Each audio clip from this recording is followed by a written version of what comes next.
Hello friend, જય શ્રી કૃષ્ણ। આજે તમારી માટે ફરી એકવાર લઈને આવીશું કપડા પીસ।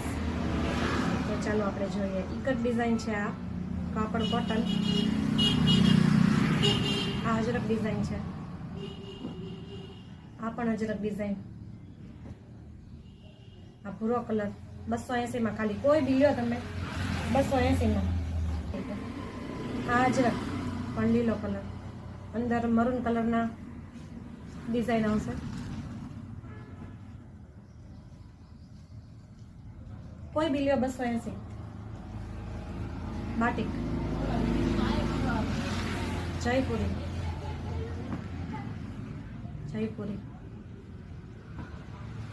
बाटिक। આજનું આ કલેક્શન તમને લોકોને કેવું લાગ્યું એ જરૂરથી મને કમેન્ટ બોક્સમાં જરૂરથી જણાવજો અને લાઈક કરજો, શેર કરજો। આવી જ નવી અપડેટ જોવા માટે ફોલો કરો। બાય।